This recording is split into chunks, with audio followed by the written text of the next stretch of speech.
By the time the Ashford Preparatory School board you, that asked final Maria exam Bennett was to leave the brutal. room, Tell they me had about it. already I decided definitely she failed. did not belong there. Not in the boardroom, not in the discussion, and certainly not in the future of the school. Maria sat at the far must end move of a forward on this polished project. mahogany table Let's beneath review the portraits final of plans former first. headmasters and donors. She was You 39, know, I've lived on this block a for single 10 mother, years. dark And every brown day, hair I pulled see into a something simple new. ponytail. Whether it's the way no the light hits expensive the jewelry, trees, no or just a tailored friendly suit, wave from a navy neighbor. cardigan over a white blouse, We must address black these budget trousers that had been concerns. repaired once Our at the students hem, deserve a the canvas best handbag resources. beside her chair. We cannot Across afford from to her delay. sat people who wore Let's review confidence the like a proposal. uniform. Board members, The law donors, is not just a set of attorneys, rules. the head of school, a real It is estate the very consultant, foundation and Charles of Whitmore, justice. the man who had spent the last 6 months trying to convince Ashford Success that isn't its just future about the depended numbers. on It's about the expanding across legacy the we leave land behind behind. Maria's small We are rental building house. something that will Charles last, was 56, something that actually tall, matters. silver Let's at the continue to temples, lead the way. perfect navy suit, private equity money, 2 children who had graduated from Ashford. His family name already appeared on the school's science wing. He leaned back in his chair as if the meeting had gone on too long. "Mrs. Bennett," he said, "we understand that change can feel personal." Maria looked at him. "It is personal." Charles smiled politely. "That is exactly why these decisions cannot be personal." Several board members nodded. Maria glanced toward the architectural rendering on the wall. A glass athletic center, 3 new tennis courts, a performing arts pavilion, underground parking, and in the lower corner, a pale green rectangle labeled Phase 2 Land Consolidation. That rectangle covered 17 acres. The old orchard, the maintenance cottages, the gravel road, the field where scholarship students played soccer after hours because the main athletic fields were reserved for varsity programs, and Maria's house. The house did not belong to her. At least, that was what everyone in the room believed. She rented it, cheaply, month to month, from an old family trust no one at Ashford had bothered to understand. The board's plan required acquiring the entire parcel. Ashford's lawyers believed the landowner had already agreed in principle. Charles believed the final signatures would be routine. Maria knew they were wrong. She also knew something else. They did not want her at the meeting because she had been organizing parents against a new student housing fee. The fee was called an infrastructure assessment, $3,800 per student, one time. Except for families already enrolled in Ashford's Founder Circle giving program. Those families would receive a credit. Scholarship families would not. The school called that a technical distinction. Maria called it what it was. A bill aimed at people least able to pay. Her son Daniel was 17, top 5% of his class, captain of the debate team, a full scholarship student. Maria worked 2 jobs. Mornings at a dental office, evenings managing inventory for a small medical supply warehouse. The scholarship covered tuition. It did not cover uniforms, trips, lab fees, application fees, activity costs, transportation, or the quiet pressure of being surrounded by families who never had to ask what something cost before saying yes. Daniel rarely complained. That worried Maria more than if he had. When Ashford announced the infrastructure assessment, Maria asked for the policy, then the board minutes, then the financial explanation. The school sent her a 2-page FAQ. She asked again. This time, the head of school, Dr. Malcolm Reeve, invited her to a parent listening session. Maria arrived with numbers. He arrived with phrases: long-term sustainability, strategic growth, community investment, equitable access. Maria asked whether a family receiving need-based aid could be expelled for not paying the assessment. Dr. Reeve said enforcement decisions would be made case by case. That was not an answer. Maria asked whether donor families receiving credits had been included in the school's equity analysis. He said the credit was designed to recognize historical philanthropy. That was an answer, just not a good one. A week later, Daniel came home quiet. Maria found him at the kitchen table pretending to study. What happened? Nothing. Daniel. He kept looking at the page, then said, "Mr. Whitmore asked me if you were trying to make trouble." Maria felt something cold settle in her chest. Where? After debate practice. What exactly did he say? Daniel looked embarrassed. He said people should be grateful when institutions open doors for them. Maria said nothing. Daniel continued. He said sometimes families forget the difference between being welcomed and being entitled. That sentence stayed with her. Not because Charles insulted her, because he said it to her son. The next morning, Maria requested a formal board hearing. Ashford denied it. She requested reconsideration. Denied. Then 3 scholarship families received letters warning that unpaid assessments could affect enrollment status for the next academic year. Maria sent copies to the board. This time, the board agreed to hear her, not because they wanted to, because their outside counsel told them the letters created unnecessary risk. That counsel was Jonathan Hale, 59, white hair at the temples, thin glasses, corporate education attorney, known for being careful to the point of irritation. He had represented Ashford for 11 years. He sat 3 seats away from Charles at the board meeting. At first, he barely looked at Maria. The meeting opened at 6:30. Dr. Reeve gave a 20-minute presentation. Enrollment strong. Applications rising. Donor commitments healthy. Capital campaign ahead of target. Then came the expansion. Charles stood and walked to the rendering. The opportunity is rare, he said. A contiguous parcel of 17 acres adjacent to campus. The owner is motivated. The school can secure long-term control before competing development pressures increase. Maria watched Jonathan Hale flip through a binder. Charles continued. Phase 2 allows us to create a full athletic and arts corridor.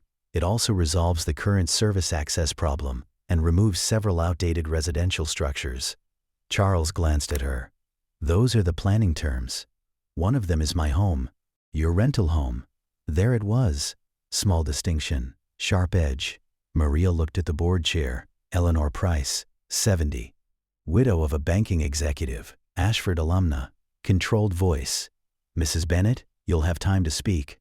Maria nodded. Charles continued. The land acquisition is substantially complete. Jonathan looked up. Substantially? Charles said. We have agreement on commercial terms. With whom? The ownership representative. Jonathan frowned. Which representative? Charles glanced toward the real estate consultant. Gordon? Gordon Pike opened a folder. Langtree Property Management. Jonathan's expression changed slightly. Langtree is not the owner. They are the managing agent. That is not the same thing. Charles looked impatient. They have authority. Jonathan held out his hand. Show me. Gordon passed him the file. The meeting moved on. Maria noticed Jonathan reading while everyone else discussed parking ratios. Then the board reached the parent assessment issue. Eleanor Price looked toward Maria. Mrs. Bennett, you have 10 minutes. Maria stood. I only need 5. Charles smiled faintly. Maria placed 3 letters on the table. These were sent to families receiving need-based aid. Eleanor looked at them. Maria continued. They say unpaid infrastructure assessments may affect continued enrollment. Dr. Reeve said, that language was not intended as a threat. Maria turned to him. What was it intended as? A notice of financial obligation. To families the school already determined cannot afford full tuition?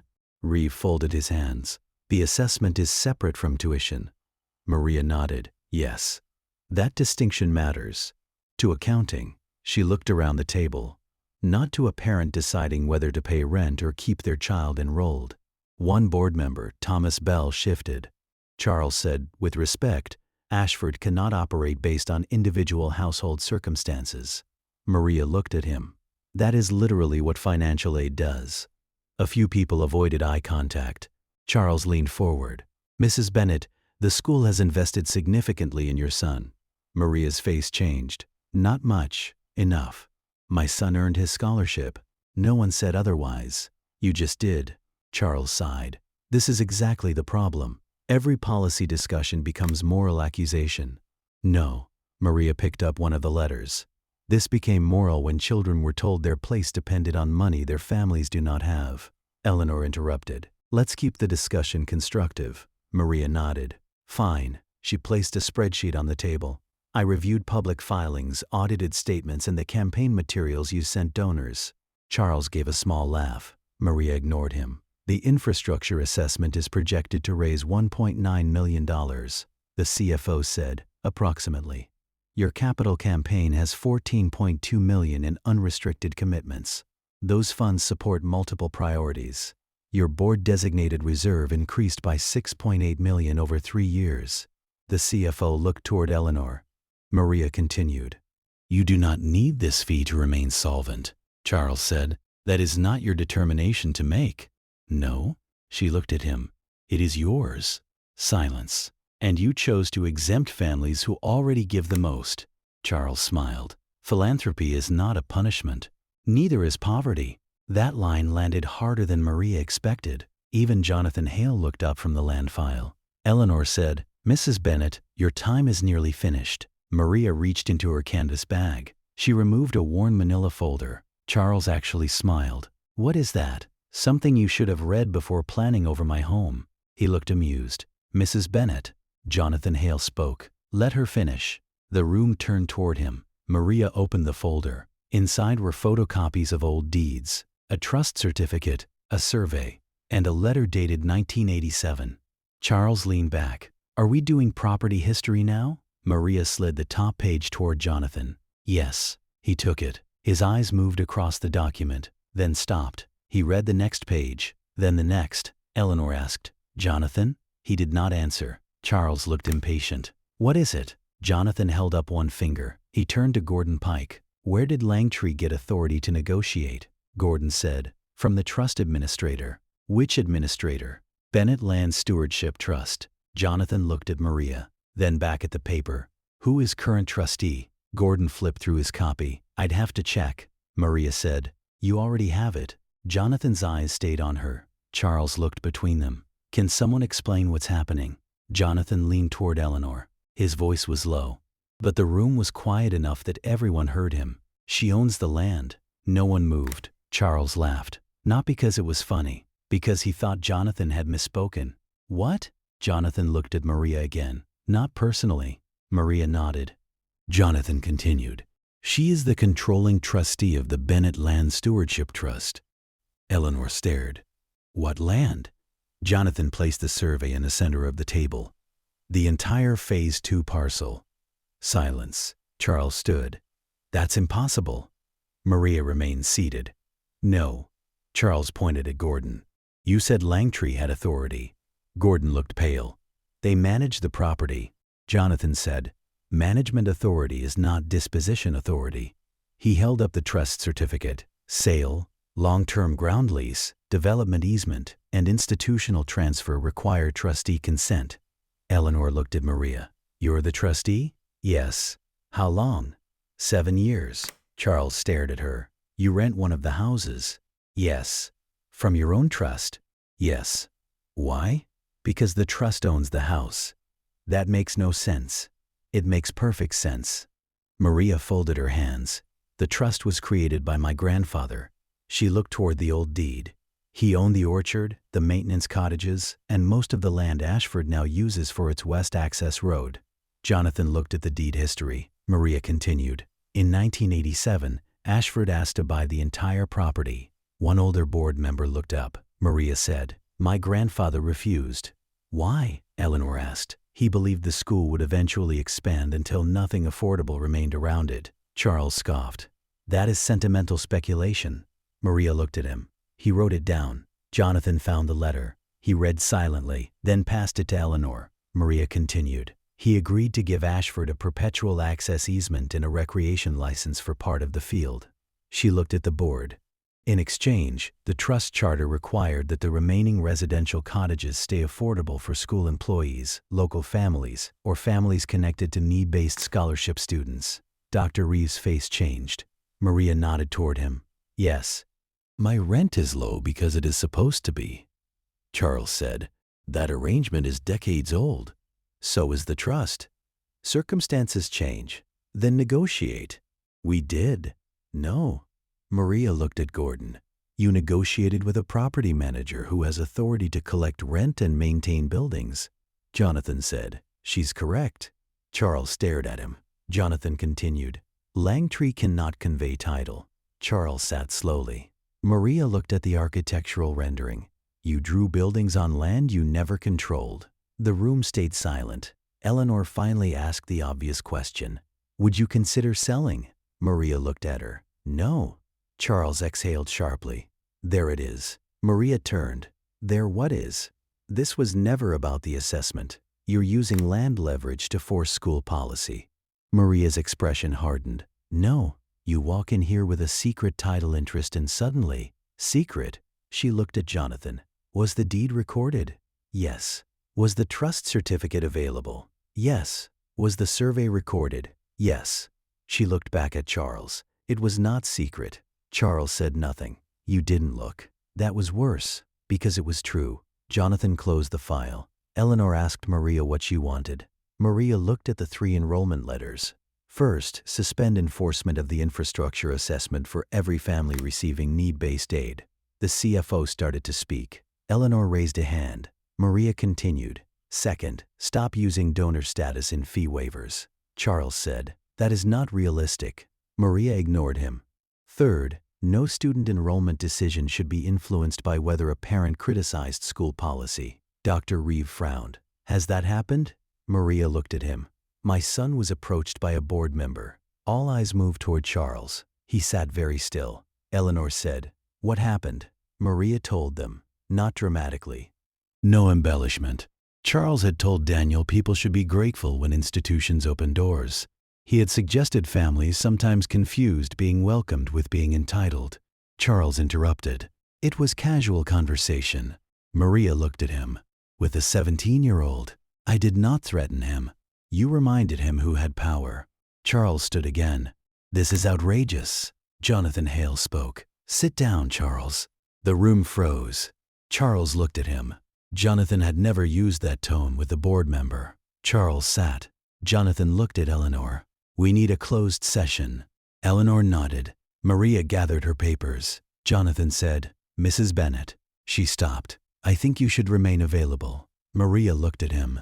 Outside. For now. She nodded, then left. The hallway outside the boardroom had donor plaques along one wall.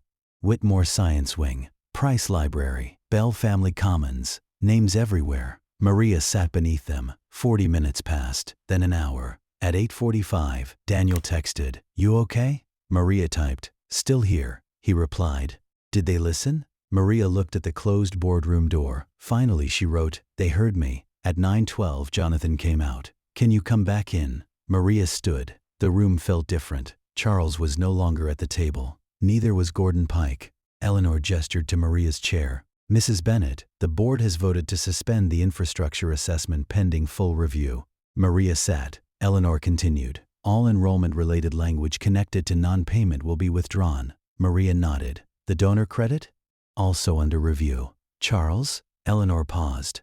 Mr. Whitmore has recused himself from all matters involving financial aid, student discipline, and the land transaction. Maria waited. Jonathan said, The board is also commissioning an independent review of interactions between trustees, donors, and scholarship families. Maria looked toward Dr. Reeve. He looked exhausted. She asked, Why? Eleanor answered, Because your complaint may not be isolated. That sentence opened a second door. Over the next 6 weeks, the independent review interviewed 43 current and former families, 9 faculty members, 7 administrators, 5 board members. The findings were not explosive. They were worse. They were ordinary. Donor complaints received faster responses. Donor children were more likely to have disciplinary issues handled informally. Families on aid were more likely to receive standardized warnings. Board members had contacted students directly on 4 documented occasions. One donor had asked admissions to reconsider fit for the younger sibling of a parent who criticized a fundraising campaign. No one had written, Punish poor families. No one needed to. The system had learned what mattered: money, access, comfort, silence.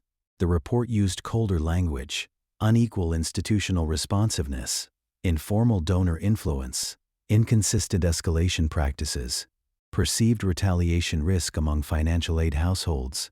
Maria read every page. She did not enjoy it. She had wanted the fee gone. She had not wanted proof that Daniel's experience fit a pattern. Charles Whitmore resigned from the board before the report was released. His statement cited family obligations and disagreement over governance direction. The school did not accuse him of misconduct. The report did not say he controlled the institution. It said the board had failed to build enough distance between philanthropy and student treatment. That was enough. Dr. Reeve kept his job, but his authority changed. A new policy prohibited trustees and major donors from contacting students about parent disputes. Financial aid families received automatic review before any enrollment hold. Fee waivers became need-based, not donor-based, and the infrastructure assessment disappeared. The school replaced it with a voluntary capital contribution. Participation was confidential. Maria thought that last part mattered most. No visible donor list, no badge, no hierarchy. The land issue took longer. Ashford still wanted to expand. Maria still refused to sell, but she was not opposed to every change. That surprised the board. Jonathan asked to meet with her 3 months later, this time not in the boardroom. They met at the old field behind the school. Children were playing soccer. The gravel road curved past the orchard. Jonathan wore no tie. Maria carried coffee. He looked across the land. What would your grandfather think? Maria smiled.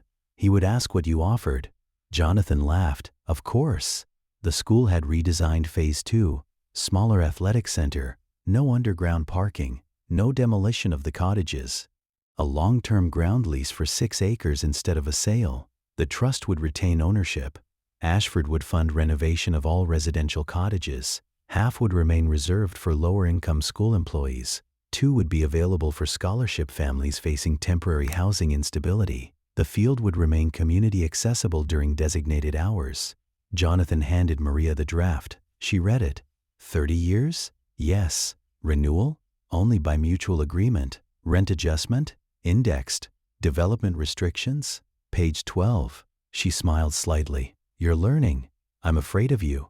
That's healthy. He laughed, then became serious. Did you always know this would happen? No. You knew the trust could stop the expansion. Yes. Why not use that immediately? Maria looked toward the soccer field. Because then they would say I was protecting my house. And? I wanted them to answer for the fee first. Jonathan nodded. That was the part most people misunderstood when the story spread. They thought Maria had walked into a board meeting with a secret deed and destroyed a wealthy school. She had not. She walked in with 3 enrollment letters. The land only changed who was forced to listen. The problem existed before anyone whispered that she owned it. Daniel understood that. 2 weeks before graduation, Eleanor Price asked Maria to return to the boardroom one more time. This time there was no architectural rendering on the wall, no consultants, no donor presentation, only Eleanor, Jonathan Hale, Dr. Reeve, and 2 newly appointed trustees. Eleanor placed a document in front of Maria. It was a proposed board policy titled, Institutional Access and Financial Influence. Maria read it slowly. It barred development officers from participating in student discipline. It required written reasons for exceptions to financial aid policy. It created an anonymous reporting channel for families who believed donor influence had affected a decision, and it required the board to review any direct communication from a trustee to a student involved in an active dispute. Maria looked up.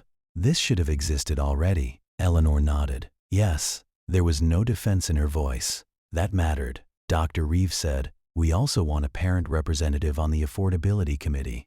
Maria immediately shook her head. No. Eleanor looked surprised. You've been asking for representation. I asked for families like mine to have representation. She slid the document back. That does not mean it has to be me. Jonathan smiled slightly. Eleanor asked, who would you suggest? Maria named 2 parents. One worked as a city bus dispatcher. The other was a nurse raising twins. Neither had donated enough to appear in the annual report. Both had spent years understanding the invisible costs of attending Ashford. Eleanor wrote down their names. Maria stood. Anything else? Jonathan looked at her. You know, most people would take the seat. Maria picked up her canvas bag. Most people don't spend this much time arguing that institutions shouldn't depend on one person. Then she left. That decision became another quiet turning point. The board expected Maria to use leverage to enter the room permanently. Instead, she used it to widen the door. Graduation came in June. Ashford's lawn was filled with white chairs and blue banners. Parents took pictures. Donors sat in reserved rows. Maria sat near the middle. No special seat. She preferred it. Daniel crossed the stage in a navy gown. He received the headmaster's medal for civic argument. Maria laughed when she heard the name. After the ceremony, Charles Whitmore stood near the parking area. He had come for another family. Daniel saw him first. Maria expected tension. Instead, Charles walked over. He looked older, not defeated, just smaller without the boardroom around him. Daniel. Daniel nodded. Mr. Whitmore. Charles looked at Maria. Mrs. Bennett. Charles. He took a breath. I owe your son an apology. Maria said nothing. Charles looked at Daniel. I spoke to you in a way that was inappropriate. Daniel waited. I made your place here sound conditional. Yes? Charles nodded. It wasn't mine to define. Daniel looked at his mother, then back at Charles. Okay. Charles seemed surprised. That's all? Daniel shrugged. What else should I say? Maria almost smiled. Charles nodded once and walked away. Daniel watched him go. You think he meant it? Maria said, maybe. Does it matter? Some. Daniel looked toward the school. Not enough? Maria thought about it. An apology matters. She looked at the board building. A system matters more. That summer, construction began on the smaller athletic center. The cottages were renovated first. The school wanted photographs. Maria said no. No ribbon cutting. No plaque. No Bennett Family Housing Initiative. The trust charter already had a name. It did not need hers. One evening, Maria stood outside her house while workers repaired the porch. Daniel was leaving for college in 2 weeks. Boxes filled the living room. The old orchard was quiet. A child from one of the staff cottages rode a bicycle down the gravel road. Maria watched him pass. Her grandfather had bought the land when Ashford was half its current size. He was not wealthy. He ran a landscaping business. He bought acreage because nobody else wanted it. Years later, developers came, then schools, then money. He could have sold. Instead, he created the trust. Maria had once thought that was stubbornness. Now she understood. Ownership was not always about possession. Sometimes it was about keeping one decision from becoming irreversible. The board had seen 17 acres. Charles had seen expansion. The consultant saw development value. Maria saw homes, access, leverage, memory, and the difference between being invited into a place and being allowed to belong there. Months later, Ashford published its annual report. The language was polished. Governance reform, expanded affordability, community partnership, revised capital strategy. Maria read it once, then put it down. The report did not mention the moment Jonathan Hale leaned toward the board chair and whispered, "She owns the land." That was fine, because Maria never cared about the whisper. She cared about what happened before it. A board full of powerful people looked at a single mother in a cheap cardigan and assumed they already understood her limits. They thought she was there to complain about a fee. They thought she rented a house they could remove. They thought scholarship meant gratitude. They thought wealth meant authority. Then a lawyer opened a recorded deed, and suddenly every assumption in the room became expensive. But the land was never the strongest thing Maria owned. Not really. The strongest thing she owned was her refusal to let other people define what her son should be grateful for. Daniel earned his place. The other scholarship students earned theirs. And no amount of donor money gave anyone the right to make that belonging conditional. Years later, when Ashford students crossed the field behind the new athletic center, most of them had no idea who controlled the ground beneath their feet. That was exactly how Maria wanted it. Power did not need a plaque. It needed a purpose. And sometimes, the quietest person in the room is not asking for permission. Sometimes, she is deciding whether everyone else gets to stay.